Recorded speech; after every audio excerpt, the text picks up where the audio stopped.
Hi friends, வணக்கம். Welcome to trending சமையல். இன்றைக்கி வீடியோ ரொம்பவே யூஸ்ஃபுல்லாக இருக்கும் அப்படின்னு நினைக்கிறேன். ஸோ வீடியோ வந்து ஸ்கிப் பண்ணாமல் பாருங்கள். நம்ம சேனலுக்கு ஃபஸ்ட் டைம் வரீங்க அப்படின்னா சேனலை மறக்காமல் சப்ஸ்கிரைப் பண்ணி வச்சுட்டு கூட இருக்கிற பெல் ஐக்கானை ப்ரெஸ் பண்ணி ஆல் அப்படிங்கிற நோட்டிஃபிகேஷனை கொடுங்க. அப்போ தான் நம்மளோட ரெகுலர் அப்டேட் எல்லாம் நீங்கள் மிஸ் பண்ணாமல் பார்க்கலாம். இப்போ நம்ம ஃபஸ்ட்டு டிப் என்ன அப்படின்னு பார்க்கலாம். இந்த மாதிரி பால் பாக்கெட்லாம் நம்ம வந்து அதிகமாக வாங்கி யூஸ் பண்ணிக்கிட்டு இருப்போம். ஒரு நாள் இல்லை 2 நாளைக்குள்ளே நம்ம இதை வந்து யூஸ் பண்ணி முடிச்சிடணும் இல்லையா? அப்படியே நம்ம வந்து யூஸ் பண்ணுறதுக்கு ஒரு நாள் டிலே ஆனாலோ, அப்படி இல்லைன்னா நம்ம வந்து வாங்கி வச்சுட்டு யூஸ் பண்ணலை, நம்ம வந்து ஊருக்கு போயிட்டோம், வந்து பார்க்கும்போது இந்த பால் நல்லா இருக்கா நல்லா இல்லையா அப்படிங்கிறத எப்படி கண்டுபிடிக்கலாம் அப்படிங்கிறத ஷேர் பண்ணியிருக்கேன். அதாவது பாக்கெட்டில் இருந்து பாலை நம்ம ஓப்பன் பண்ணாமையே அது எப்படி கெட்டு போச்சு அப்படிங்கிறத கண்டுபிடிக்கலாம். இப்போ வாங்க. இப்போ வந்து பார்த்திங்கன்னா இந்த மாதிரி ஒரு பாத்திரத்தில் நம்ம வந்து தண்ணி எடுத்திருக்கோம். நல்ல சுட சுட தண்ணி வந்து எடுத்திருக்கேன். இப்போ நம்ம கெட்டு போயிடுச்சா அப்படின்னு நம்ம செக் பண்ண வேண்டிய பால் பாக்கெட்டை வந்து இந்த மாதிரி போட்டு வச்சிடலாம். இந்த தண்ணிக்குள்ளே ஒரு 5 நிமிஷம் நீங்கள் வந்து அப்படியே விட்டுருங்க. நல்லா மூழ்கிற மாதிரி இந்த மாதிரி ப்ரெஸ் பண்ணி அப்படியே விட்டுருங்க. தண்ணி வந்து நல்லா சுட சுட இருக்கணும். இந்த மாதிரி செய்யும்போது வந்து பார்த்திங்க அப்படின்னா நம்ம வந்து ஓப்பன் பண்ணாமையே அந்த பால் கெட்டு போயிடுச்சு அப்படிங்கிறது நமக்கு வந்து பாக்கெட்டு மேலே நம்ம பார்க்கும்போதே நல்லா தெரியும் நமக்கு. இப்போ நான் உங்களுக்கு வந்து இதை ஓப்பன் பண்ணி காட்டுறேன். இப்போ வந்து இந்த மாதிரி இருக்கிற பாக்கெட், அதுக்கப்புறம் வந்து நல்லா இருக்கிற பாக்கெட் எதுன்னு நமக்கு தெரியாது இல்லையா? நம்ம வந்து ஒன்றா ஊற்றி காய்ச்சும் போது நல்லா இருக்கிற பாலும் கெட்டு போயிடும். அது மட்டும் இல்லாமல் இது வந்து கொதிக்க ஆரம்பிக்கும் போது தான் அது பால் கெட்டு போயிருக்கு அப்படிங்கிறதே அது வந்து தெரிஞ்சு வரும்போது தான் நமக்கு தெரியும். ஸோ அதனால நமக்கு கேஸும் வந்து ரொம்பவே வேஸ்ட்டாக போயிடும். இப்போ பாருங்கள், நான் ஓப்பன் பண்ணி காட்டுறேன். பால் வந்து நல்லா நம்ம அந்த பன்னீர்லாம் பண்ணுவோம் பார்த்திங்களா, அந்த மாதிரி நல்லா திரியாக வந்திருக்கு பாருங்கள், தெரிஞ்சு போயிட்டு. ஸோ பால் வந்து கெட்டு போயிடுச்சு.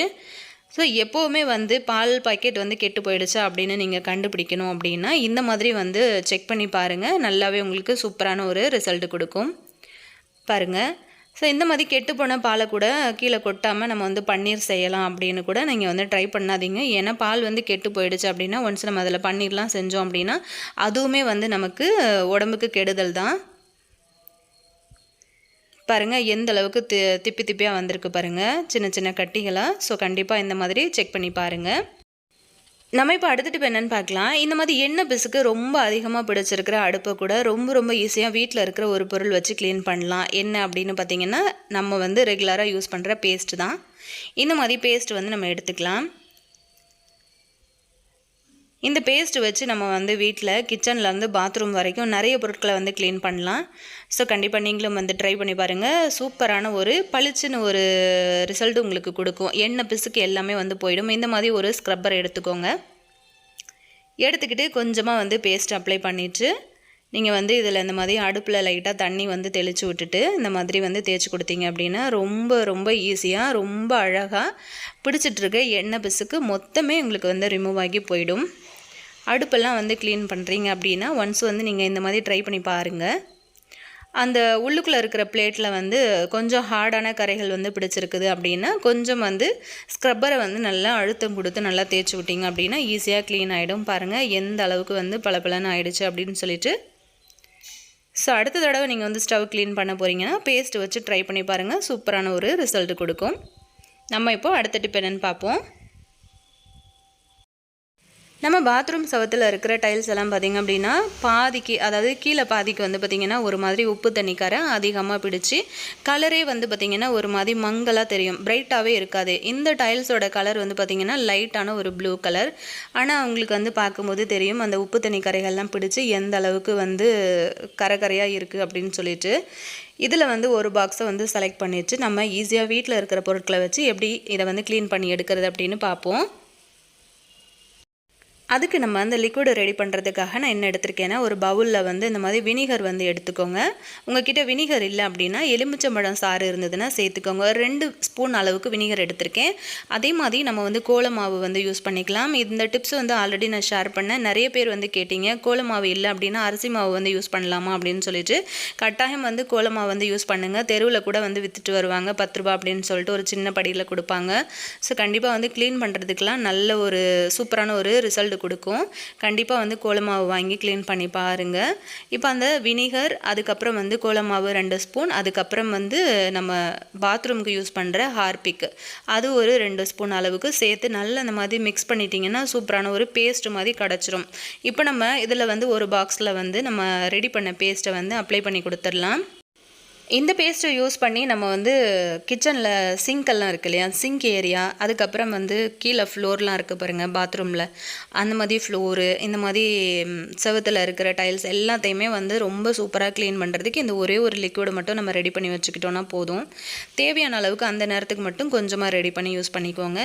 இப்போ இந்த மாதிரி ஒரு பாக்ஸ் ஃபுல்லாக நான் வந்து அப்ளை பண்ணி கொடுத்துட்டேன். இதை வந்து ஒரு 10லேருந்து 15 நிமிஷத்துக்கு அது காயிற வரைக்கும் நம்ம வந்து டைம் கொடுத்துடலாம். பாருங்கள் நல்லா ட்ரை ஆகி வந்திருக்கு. இப்போ நம்ம என்ன பண்ணலாம் அப்படின்னா, இந்த மாதிரி ஒரு ஸ்க்ரப்பர் வந்து எடுத்திருக்கேன். இந்த மாதிரி ஸ்க்ரப்பர் எடுத்துட்டு தண்ணியில் நனைச்சிட்டு இந்த மாதிரி நல்லா அழுத்தம் கொடுத்து தேய்ச்சி விட்டிங்க அப்படின்னா ஒரு 5 நிமிஷத்தில் உங்களுக்கு நல்ல பளபளன்னு சூப்பரான ஒரு ரிசல்ட் கொடுக்கும். இந்த மாதிரி ஸ்க்ரப்பர் வந்து வச்சு தேய்க்கிறதுனால டைல்ஸ் வந்து கிராச்சஸ் விழும் அப்படின்னு நீங்கள் நினச்சிங்க அப்படின்னா நீங்கள் வந்து நார்மலாக இன்னொரு ஸ்க்ரப்பர் இருக்க பாருங்கள் க்ரீன் கலரில், அது கூட நீங்கள் வந்து யூஸ் பண்ணிக்கலாம். ஸோ அது உங்களோட சாய்ஸ் தான்.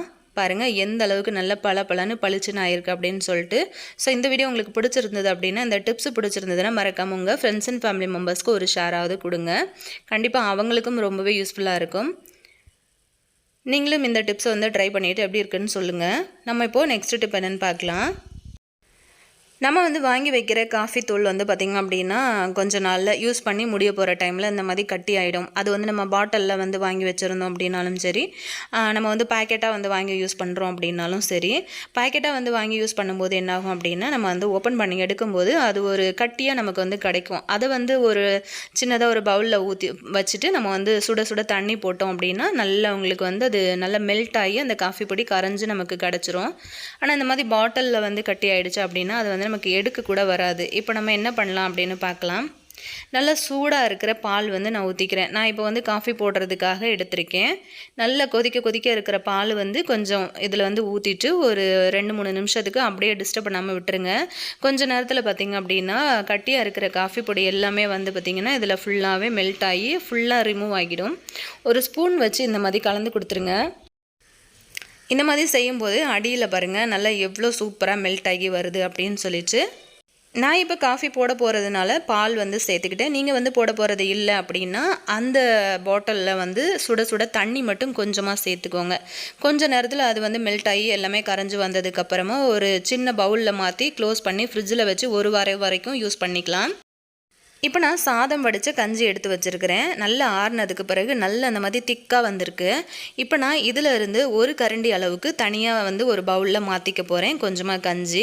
இது எதுக்காக நான் எடுக்கிறேன் அப்படின்னு பார்த்தீங்கன்னா, நம்ம வந்து தலைக்கு தேய்ச்சி குளிக்கிற ஷாம்பு இருக்கு இல்லையா, அது வந்து மிக்ஸ் பண்ணுறதுக்காக. ஷாம்பு பொறுத்த வரைக்கும் பார்த்திங்கன்னா நிறைய கெமிக்கல்லாம் இருக்கும். ஸோ டைரெக்டாக நம்ம வந்து ஷாம்பு வந்து தலையில் சேர்க்கும் போது என்ன ஆகும் அப்படின்னா சீக்கிரமாக நமக்கு வந்து முடி கொட்டுற பிரச்சனை வந்து ஸ்டார்ட் ஆகும். ஸோ அந்த மாதிரி ஆகாமல் இருக்கிறதுக்காக இந்த மாதிரி வந்து கஞ்சியில் வந்து சேர்த்திங்க அப்படின்னா உங்களோட முடி வந்து கொட்டாது. அது மட்டும் இல்லாமல் நல்ல ஷைனிங்காக இருக்கும், நல்ல ஒரு க்ரோத்தும் இருக்கும்.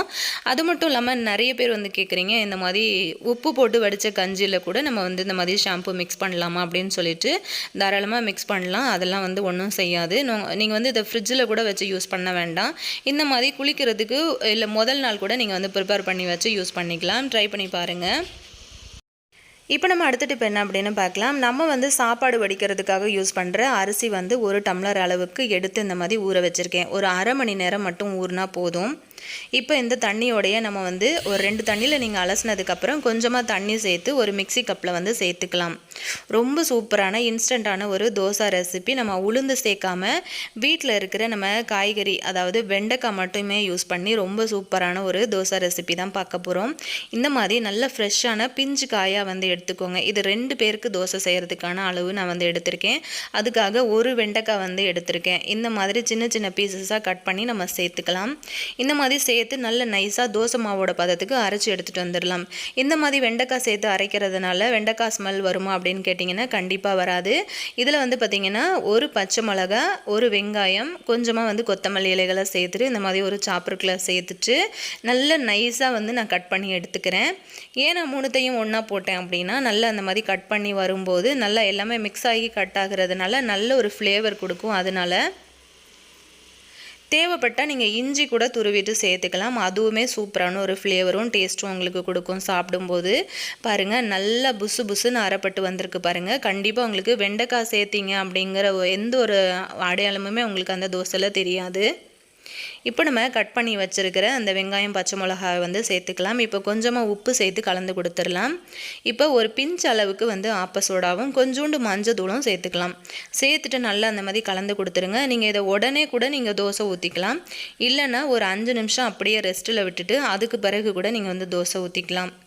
நான் உங்களுக்கு இப்போ வந்து தோசை ஊற்றி காட்டுறேன் பாருங்கள். மாவோட பதம் பார்த்திங்கன்னா இந்த அளவுக்கு தான் இருக்கணும். எப்பவும் ஒரே மாதிரியான இட்லி தோசை, அதாவது நம்ம உளுத்தம்பருப்பு சேர்த்து அரைச்சி நம்ம செஞ்சு சாப்பிட்றத விட இந்த மாதிரி ஒன்ஸ் வந்து ட்ரை பண்ணி பாருங்கள். குழந்தைங்க வந்து வெண்டைக்காய் சாப்பிட மாட்டாங்க அப்படின்னா இப்படி கூட நீங்கள் வந்து ட்ரை பண்ணி கொடுக்கலாம். குழந்தைங்களுக்கு வந்து அதில் வெண்டைக்காய் சேர்த்துருக்கிறதும் தெரியாது. ஆனால் அந்த வெண்டைக்காயோட சத்தும் வந்து குழந்தைங்களுக்கு வந்து சேர்ந்த மாதிரி இருக்கும். பாருங்கள், லைட்டாக எண்ணெய் விட்டுட்டு நல்லா அந்த மாதிரி திருப்பி போட்டு எடுத்துக்கோங்க. ரொம்ப சூப்பராக நம்மளோட தோசை ரெசிபி ரெடி ஆகிடுச்சு. நல்லா சுட சுட தோசையோட நல்லா அந்த மாதிரி கார சட்னி, தக்காளி சட்னி, பூண்டு சட்னிலாம் வச்சுட்டு சாப்பிட்டிங்கன்னா ரொம்ப சூப்பராக இருக்கும். ட்ரை பண்ணிவிட்டு சொல்லுங்கள். இப்போ நம்ம அடுத்துட்டு பார்க்கலாம். இந்த மாதிரி புதுசாக வந்து வாங்குகிற தொடப்பத்தை டைரெக்டாக நம்ம வந்து அப்படி பெருக்கக்கூடாது. ஸோ அதுக்கு முன்னாடி நம்ம என்ன பண்ணலாம் அப்படிங்கிறத பார்க்கலாம். இந்த மாதிரி ஒரு ப்ரஷ் எடுத்துக்கோங்க. அப்படி இல்லைன்னா சீப்பு எடுத்துக்கலாம். சீப்பும் இல்லை அப்படின்னா நீங்கள் கைகள்லேயே வந்து பண்ணிங்க அப்படின்னா கையில் லைட்டாக கசக்கி விட்டிங்க அப்படின்னாலே அதில் இருக்கிற அந்த டஸ்ட்டு எல்லாமே வந்துடும். ஸோ நான் உங்களுக்கு பண்ணிவிட்டு காட்டுறேன் பாருங்கள் எவ்வளோ டஸ்ட்டு வந்திருக்கு அப்படின்னு சொல்லிட்டு. ஸோ இந்த மாதிரி பண்ணி கொடுத்தீங்கன்னா மொத்த டஸ்ட்டும் உங்களுக்கு வந்து ஃபுல்லாக கம்ப்ளீட்டாக வந்துடும். நீங்கள் இந்த மாதிரி பண்ணாமல் நீங்கள் டைரெக்டாக வந்து வீடு பெருக்க ஆரம்பிச்சிட்டிங்க அப்படின்னா அன்றைக்கி ஃபுல்லாகவே நம்ம வந்து வீடை பெருக்கிட்டே தான் இருக்கணும். ஸோ கண்டிப்பாக ஒன்ஸ் வந்து புது தொடப்பம் வாங்கும்போது இந்த மாதிரி வந்து பண்ணிவிட்டு அதுக்கப்புறம் நீங்கள் வந்து யூஸ் பண்ணிக்கலாம். இந்த மாதிரி பண்ணினதுக்கு அப்புறம் கூட நல்ல வெயில் இருந்துச்சு அப்படின்னா மட்டும் தொடப்பத்தை வந்து ஒரு தடவை நல்லா தண்ணியில் அலசி காய வச்சு திரும்ப எடுத்து நீங்கள் யூஸ் பண்ணும்போது ரொம்ப சுத்தமாக இருக்கும். இந்த மாதிரி டஸ்ட்டு உங்களுக்கு வந்து வரவே வராது.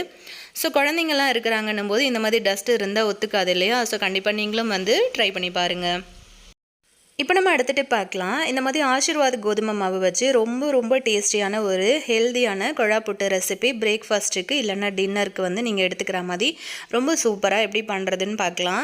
இந்த மாதிரி ஸ்டவ் ஆன் பண்ணிவிட்டு ஒரு பேன் வச்சுட்டு மாவை வந்து ஃபஸ்ட்டு சேர்த்து வறுத்துக்கோங்க. நீங்கள் எவ்வளோ மாவு எடுக்கிறீங்களோ அந்த மாவை வந்து இந்த மாதிரி சேர்த்து வறுத்து விட்டுக்கோங்க. வறுக்கும்போது எண்ணெயோ நெய்யோ எதுவுமே வந்து ஆட் பண்ணவே வேண்டாம். ட்ரையாக அந்த மாதிரி வறுத்துக்கோங்க.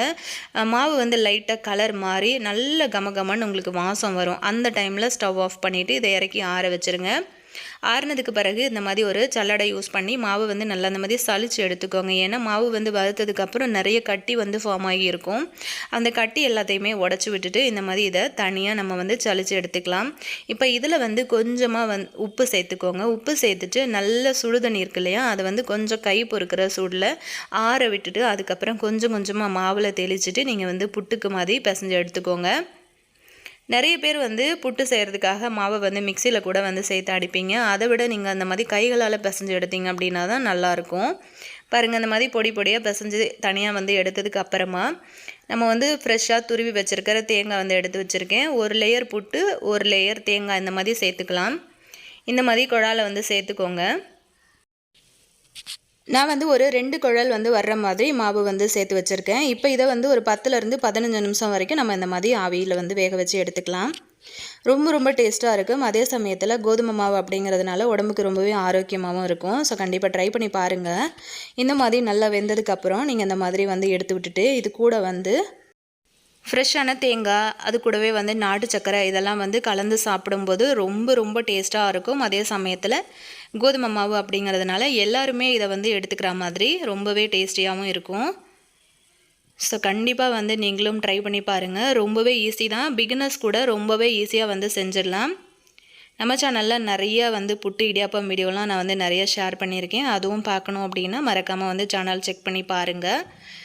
இது கூட நல்லா ஃப்ரெஷ்ஷாக துருவின தேங்காய், அது கூடவே நல்லா டேஸ்ட்டாகவும் நல்லா ஹெல்த்தியாகவும் இருக்கணும் அப்படிங்கிறதுக்காக இந்த மாதிரி நாட்டு சர்க்கரையும் வந்து சேர்த்துட்டு குழந்தைங்களுக்கு கொடுத்து பாருங்கள். ரொம்பவே விரும்பி சாப்பிடுவாங்க. நம்ம இப்போ நெக்ஸ்ட் டிப் என்னென்னு பார்க்கலாம். இந்த மாதிரி கோல்டில் வந்து தோடெல்லாம் நம்ம போடுறதா இருந்தாலும் சரி, குழந்தைங்களுக்கு நம்ம வந்து போட்டு விடுறதா இருந்தாலும் சரி, அந்த திருகாணி வந்து லூஸ் ஆகி கலந்து கீழே விழுந்துருமோ அப்படிங்கிற ஒரு பயம் நமக்கு எப்போவுமே இருக்கும். ஸோ அந்த மாதிரி ஆகாமல் இருக்கிறதுக்காகவும் உங்களோட திருகாணி வந்து லூஸ் ஆகிருக்குது அப்படின்னாலும் நீங்கள் இந்த டிப்பை வந்து ஃபாலோ பண்ணி பார்க்கலாம். ஒன்றுமே இல்லை, நம்ம வந்து பூண்டு எடுத்துக்கலாம். பூண்டில் வந்து நம்ம அந்த தோடு இருக்கு இல்லையா, அந்த தோட்டில் இருக்கிற திருகாணியை வந்து அந்த பூண்டில் வந்து 1 செகண்ட் நல்லா குத்தி விட்டுருங்க. குத்துனதுக்கப்புறம் நம்ம வந்து எடுத்து அந்த தோடில் வந்து போட்டுட்டோம் அப்படின்னா நல்லா டைட்டாக பிடிச்சிக்கும், உங்களுக்கு கழண்டும் வராது.